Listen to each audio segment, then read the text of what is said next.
예, 안녕하십니까. 청하수입니다. 현대적 의미의 좀비 상이 일단 뼈대가 된 건 역시 IT 민담이죠. 원래 좀비가 IT 민담에서는 어떤 식으로 전해졌냐면 모커라는 부두교의 주술사가 있는데 이 주술사들이 사람을 되살리는 능력을 가졌다라는 거예요. 이 주술사는 한 사람이 죽으면 그 사람 무덤에 밤에 가서 관을 열고 그 시신에서 영혼을 뽑아내는데 그걸 자신이 가지고 다니는 영험한 병에 그 사람 영혼을 담게 되면 그 사람 영혼은 포획당하게 되고 육신만 다시 살아나 움직일 수 있게 되는데 해당 육신은 영혼을 포획한 그 주술사의 명령만을 듣게 된다라는 거죠. 이렇게 해서 바로 좀비라는 게 만들어지게 되는 것이다 라는 것이 민담의 가장 기본적인 틀입니다.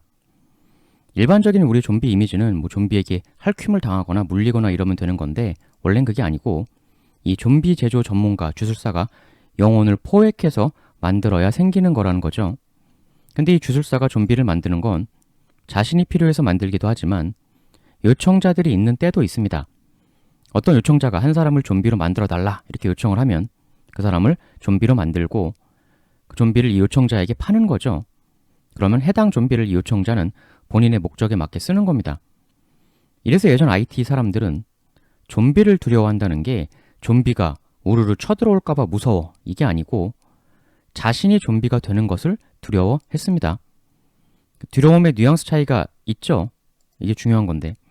그래서 어떤 한 사람이 사망했다 이러면 그 가족들이 주술사가 무덤에 와서 가족을 좀비로 만드는 걸 막기 위해 그 매장 후 36시간 동안 무덤을 지키는 경우도 있었고 시체 온몸에 맹독성 물질을 발라서 손대면 주술사도 큰 위해를 입게 하거나 아니면 아예 시체 자체를 2분할, 3분할 등으로 나눠서 관에 넣는 등 조치를 취했다 라는 이야기가 전해지고 또 이 좀비가 되는 것에 대한 공포를 모든 사람들이 다 공유하고 있었기 때문에 관에 시신을 넣을 때 그 시신에다가 손에 칼을 쥐어주는 경우도 있었다고 해요. 그럼 그 시신에 주술사가 와서 관을 열고 되살리면 깨어난 그 사람이 손에 들린 칼로 영혼이 완전히 다 포획되기 전에 주술사를 찌르는 거죠. 혹시 주술사가 오면 그렇게 하기 위해 손에 쥐어주었다 칼을 라는 겁니다. 라는 등등의 이야기가 전해졌는데 당연히 시체를 되살린다는 거는 말이 안 되죠. 불가능한 얘기고. 그런데 문제는 이 황당무계한 이야기가 당시 예전 IT 사람들에게 있어서 왜 그렇게 널리 퍼졌는가라는 거예요. 보통 민담, 괴담 이런 게 널리 퍼지는 거는 그 뒤에 무언가의 의도가 있는 경우가 많습니다. 그 얘기를 하기 전에 20세기 후반에 서구 사회에 좀 소개된 내용 중에 죽은 사람을 되살린다는 황당한 이야기 말고 실제로 IT에 갔다 왔는데 가서 보니 이러이러하게 좀비를 만드는 걸 봤다 라는 목격담이 퍼지게 돼요. 이 주술사들이 좀비를 만드는 게 완전히 사망한 시체를 되살리는 게 아니라 살아있는 멀쩡한 사람, 생존에 있는 사람일 때부터 작업이 들어가는 거였다라는 이야기가 또 전해지게 된 거죠. 보고독을 약자로 TTX라고도 하는데 이거를 다른 물질들과 적당량 배합을 해서 좀비를 만드는 좀비 파우더를 제조한다는 거예요. 어떤 요청자가 어떤 사람을 좀비로 만들어 달라라는 요청을 넣으면 이 주술사가 움직여서 좀비 파우더를 그 사람에게 주입한다. 보통 주입하는 방법은 상처를 내고 스며들도록 한다고 하는데 이 파우더가 주입되게 되면 마비 증상이 오고 사망한 것과 비슷한 가사 상태에 빠지게 된다. 그래서 사망한 걸로 사람들이 생각하고 장례를 지내면 이 사람은 공식적으로는 사망 처리, 다음에 보통 밤중에 주술사가 그 무덤으로 가서 가사 상태에 빠진 이 사람을 다시 충격을 주어서 소생을 시킨다.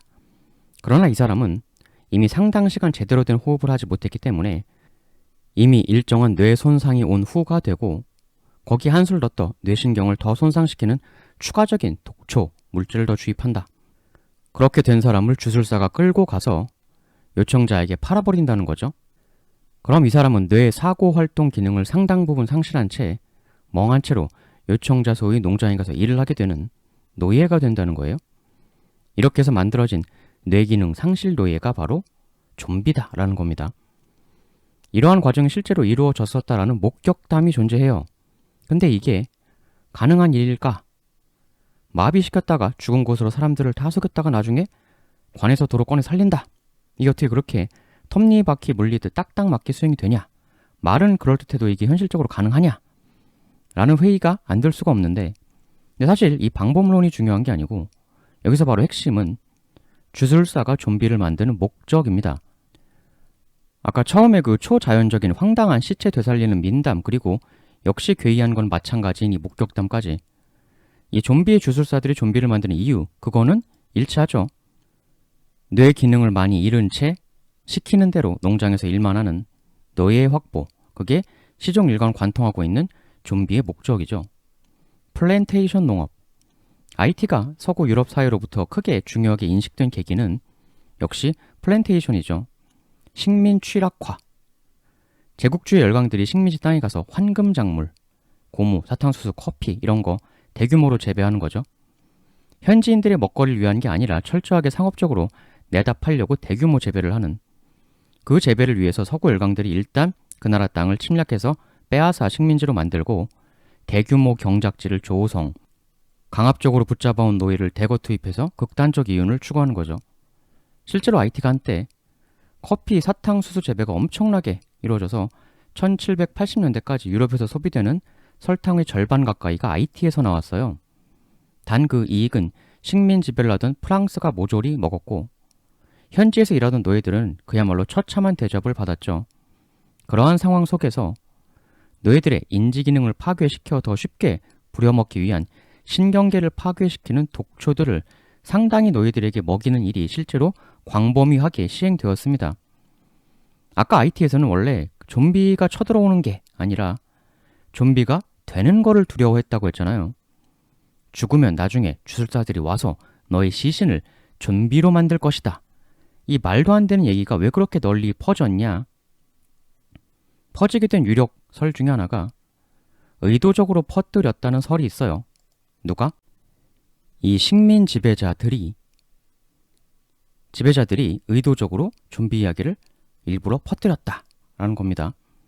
왜 그러냐면 이 농장에서 강제로 일하던 노예들이 일이 너무 힘들고 처참 가혹한 대접을 하도 받다 보니까 그 지배자들 몰래 스스로 자신의 목숨을 끊는 그런 경우가 굉장히 생겼어요. 근데 이렇게 되면 식민 지배자들은 슬퍼하는 게 아니라 분노를 하죠. 비싼 돈 주고 사온 노예가 하나 없어졌다 이러면서 분노를 하게 돼요. 그래서 이 식민 지배자들이 의도적으로 노예가 스스로 목숨을 끊는 일이 없도록 하기 위해 죽고 난 이후에 대한 공포를 만들어주기 위해 죽는다고 끝이 아니다. 죽고 나면 좀비가 되어서 더 처참한 삶을 살게 된다라는 공포를 퍼뜨려서 노예들이 자결하지 못하도록 하기 위해 좀비 소문을 널리 퍼뜨렸다라는 설이 있습니다. 1780년대까지 유럽 사탕의 절반 가까이를 생산할 정도로 재배가 성행했다. 이 이야기는 그만큼 어마어마하게 식민 지배자들이 노예들을 착취했었다는 얘기가 되는 건데요. 당시 IT 농장에서 일하던 사람들이 당연히 원래 IT에 있던 사람들이 아니죠. 서아프리카에서 잡아온 거예요. 유럽 노예 상인들이 배 안의 좁은 창고에다가 사람을 우르르 밀어넣고 그 상태로 항해에 와서 지배자들에게 판 건데, 오면서도 엄청나게 많이 사망했죠.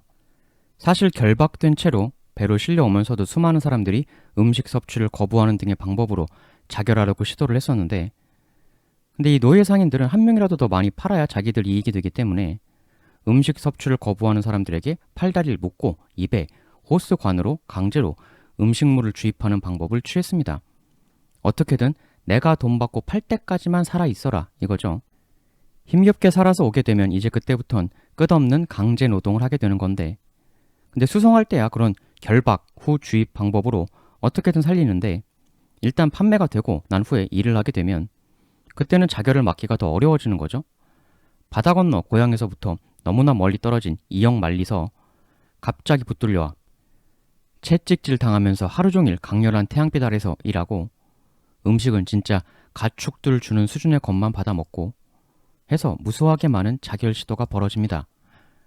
비싼 돈 주고 샀는데 노예가 스스로 목숨을 거두면 그 돈을 날린다고 이들은 생각을 한 거예요. 그래서 너 나중에 죽으면 주술사가 와서 네 영혼을 빼앗고 좀비로 만든다. 그러니까 죽으면 안 돼. 라는 목적으로 좀비 민담을 그렇게 강하게 널리 퍼뜨린 것이다라는 해석이죠. 좀비 이야기가 널리 퍼지게 된 계기에 대한 꽤 유력한 설입니다. 그리고 왜 하필 그렇게 퍼진 민담에서 좀비를 만드는 사람이 부두교 주술사로 설정이 되었느냐? 이것도 식민 지배자들의 의도가 숨어 있다고 보는 해석이 있는데, 나중에 IT에서 혁명이 발생합니다. 견디다 못한 노예들이 노예혁명을 일으켜요. 이 IT 노예혁명을 서구인들의 역사관에서는 그렇게 주목을 안 하지만, 그래서 우리도 프랑스 혁명은 누구나 다 알지만 IT 혁명은 잘 모르죠. 사실 우리가 식민사관이 문제다라는 이야기도 하지만 한국사는 그게 문제고, 그런데 세계사적으로 보면 우리가 받는 세계사 교육이 철저하게 서구인들의 관점으로 만들어진 커리큘럼이에요. 프랑스 혁명은 대단하다. 프랑스인들 정말 대단하구나. 공부하자. 시험 나온다. IT 혁명이 시험에서 나오는 경우가 있습니까? 역사의 핵심은 사실 관점이죠. 철학이고 좌절 암기가 아니라. 서구인들이 일부러 주목을 안 해서 그럴 뿐, 사실 인류 혁명사에 진짜 남을 것이 바로 IT 혁명이고, 그런데 이 혁명의 첫 시작 불을 당긴 사람이 바로 부두교 사제였어요. 1791년 일어난 IT 노예 혁명을 뒤에서 그 전부터 서서히 혁명의 불꽃을 지하에서부터 만들어 피워 올려나갔던 사람들이 바로 부두교의 사제들이었던 겁니다. 1791년 8월 14일 듀티 부크만이라는 부두교 사제가 있었어요. 이 사제가 이날 진행한 부두교 의식 때 이 처참한 상황에 처해 있던 모인 사람들, 노예들에게 신의 이름으로 봉기해야 한다라고 선언을 합니다. 듀티 부크만은 이 3개월 뒤에 체포, 처형을 당하게 돼요. 이미 혁명 오래 전부터 부두교 사제들이 혁명을 준비해 온 거죠. 혁명이라는 게 하루아침에 일어나는 게 아니지 않습니까? 결국 부두교 사제 등이 만들어 오던 혁명의 불꽃은 이후 엄청나게 높게 타오르게 됩니다. 지배자들, 부두교 주술사가 좀비를 만들어낸다. 노예야, 너를 좀비로 만들 거야. 그러니까 그들을 가까이 하지 말아라. 부두교를 중심으로 노예들이 조직화하는 것을 막으려고 노예의 조직화 저지. 사실 노예가 한 사람 한 사람으로는 지배자를 못 이기죠. 근데 거대 조직화가 되면 그게 두려운 거죠. 지배자들은. 부두교 사제들을 중심으로 이루어진 노예들의 조직화. 듀티 부크만의 처형은 바로 억압을 뒤엎으려 했던 조직화의 세월에 대한 지배자들의 역공이었던 거죠. 좀비가요, 요새는 우리들도 많이 좀비물을 즐기지만 원래는 서양 사람들이 많이 좋아했던 거죠. 서양에서 굉장히 영화니 뭐니 해서 많이 만들고 한 건데, 유독 서양 사람들이 좀비물에 더 열광을 했다. 왜 그럴까? 어떤 특정 호러물을 즐겨본다는 거는 그 대상한테 공포심을 느낀다는 겁니다. 서구에서 좀비물이 인기가 많다는 얘기는 서구인들이 좀비한테 공포심을 크게 느낀다는 거겠죠. 사실 우리나라 문화권에서는 원래 좀비물 같은 그런 민담이 별로 없어요. 우리의 귀신물하고 좀비물의 제일 큰 차이가 뭡니까? 숫자죠.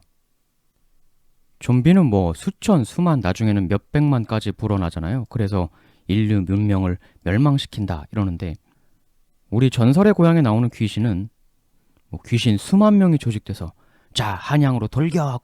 한양을 우리 귀신이 탈취하자! 이렇게는 안 하잖아요.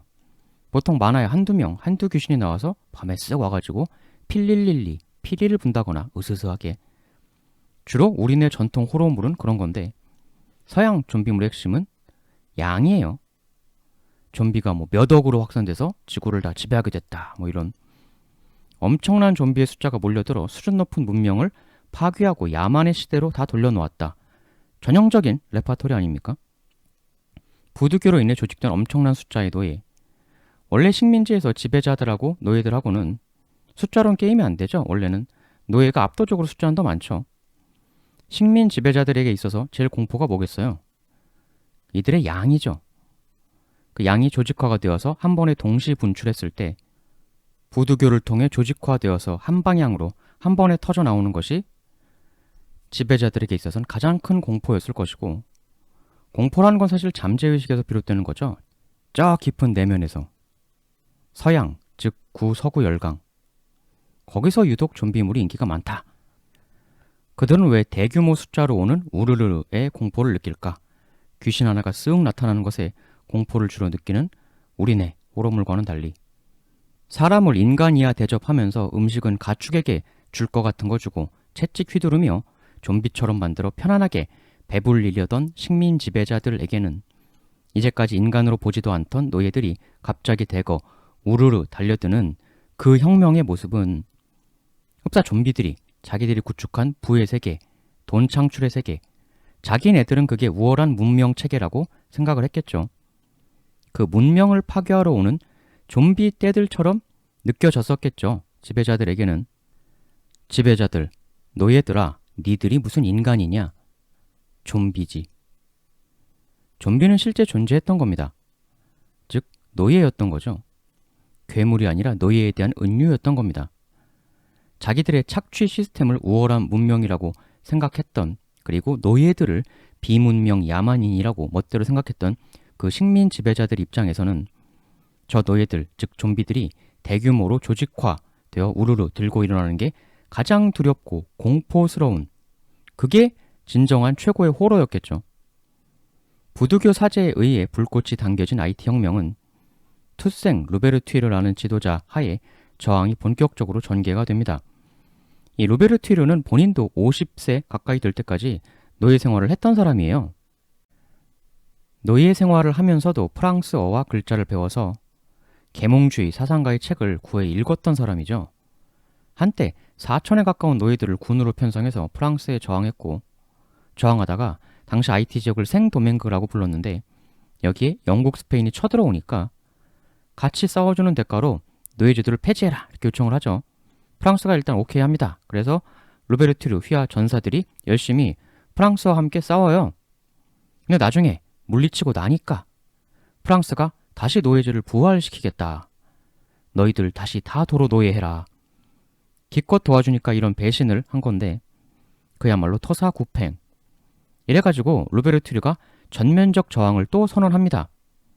하여 나중에 저항이 너무 거세지니까 프랑스 측에서 루베르튜르에게 협상을 제안해요. 항복해라.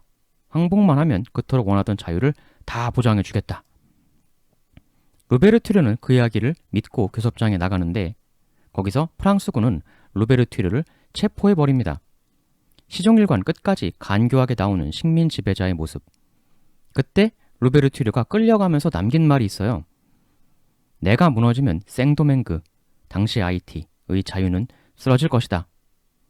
그러나 자유의 나무는 한 번 쓰러져도 반드시 되살아나게 된다. 그리고 땅속 깊이 수많은 새로운 뿌리들을 내리게 될지니. 루베르튜르는 결국 감옥에서 생을 마감하게 되는데요. 이리하여 프랑스가 다시 역전하고 지배권을 쥐는 듯 했으나 루베르튜르의 예언대로 결국 자유의 나무는 다시 돋아나 새로운 지도자 밑에서 계속 저항. 1803년 베르티에르 전투에서 승리하고 1804년 IT 공화국을 세우게 됩니다. 처음 혁명이 시작된 지 13년 만이죠. 이 와중에 IT 지역 인구가 50만 명대에서 30만 명대로 줄어요.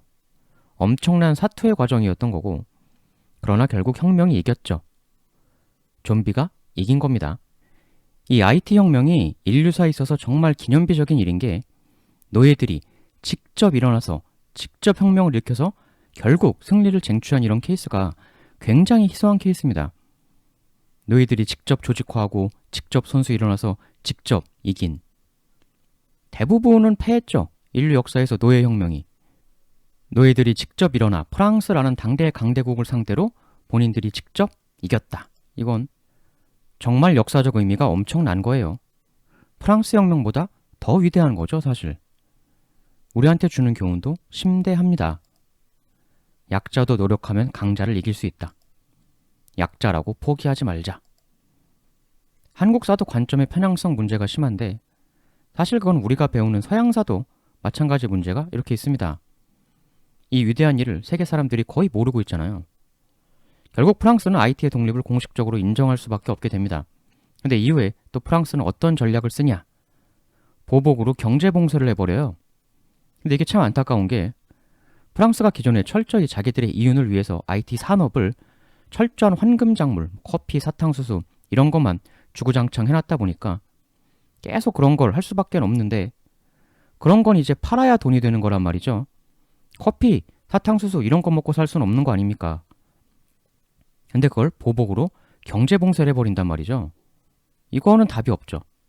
그래서 결국 독립을 인정받는 대신에 어처구니 없게도 프랑스가 엄청난 배상금을 내놓지 않으면 경제 봉쇄를 안 풀어주겠다 이래가지고 어쩔 수 없이 배상금 지불에 사인을 합니다. 천하 대적반하장이죠. 오히려 그간 착취했던 식민 지배자들이 IT에 배상금을 줘도 시원찮은데 오히려 내놔라. 그래서 그 엄청난 배상금이 다 정리가 된 게 무려 1947년입니다. 그때까지 그 어이없는 강제적 빚에 계속 쩔쩔맨 거예요. 좀비 만들어서 물리적 노예는 못 만드니까 대신 경제적 노예로 만들어서 20세기 중반까지 계속 쥐고 괴롭혔던, 이게 최근까지 실제로 벌어졌던 인류 역사입니다. 인류 역사에 있어 강국이 약국을 상대로 벌인 일만큼 무자비한 행위가 또 없었어요. 이게 남의 일이 아닌 게 불과 지난 세기 우리도 겪었던 피해 아닙니까? 지금 모든 창작물들에서는 좀비는 철저하게 척살하고 격퇴해야 되는 대상입니다. 좀비를 막 무쌍으로 수백 구를 해치우면 아 영웅이다, 좀비 퇴치 영웅 다 그러는데요. 구제국주의 열강들이 노예들이 들고 일어났을 때 그 수많은 사람들이 제대로 된 무기도 없이 농기구 같은 거 들고 밀려올 때 압도적 화기로 난사하면서 그들이 느꼈던 감정이 딱 그거죠. 오늘날의 좀비물에서 영웅심리와 똑같은 감정. 자기들 딴에는 문명을 노예들로부터 수호했다고, 아 좀비를 격퇴했다는 것처럼 아 노예를 격퇴했다. 자유를 갈망하는 노예들에게 화기를 난사하면서 영화에서 좀비를 격퇴하는 것과 유사한 감정을 느꼈던 게 그들이다. 사실 좀비는 결국 인간으로서의 발언과 인격 그 모든 권리를 박탈당한 채 인간이 아닌 삶을 강요받았던 구식민 지배 당시의 노예 노동자들에 대한 은유였던 것이고, 이게 남의 일이 아닙니다. 불과 지난 세기 우리도 당했던 일. 결국 좀비는 괴물이 아니었던 것이죠. 진짜 괴물은 침략자들의 끝도 없는 욕망, 그게 진짜 괴물이었던 거고, 엄청난 착취, 실제 있었던 그 진정한 괴물에 비하면 좀비 영화에 나오는 좀비는 사실 애교죠. 영화에서 나오는 주인공이 수백 수천의 좀비를 해치우는 모습을 보면서 그걸 보며 또 열광할 때, 역사적 이런 배경을 알고 나면 뭐 오락물을 오락으로 즐기는 거야 뭐가 문제겠습니까? 많은 좀비라는 단어의 그 진짜 속뜻, 그 진짜 역사적 기원을 알고 나면 조금은 씁쓸한 마음이 들기도 합니다. 왜냐면 여러분과 우리도 저들에겐 좀비였으니까. 대단히 감사합니다.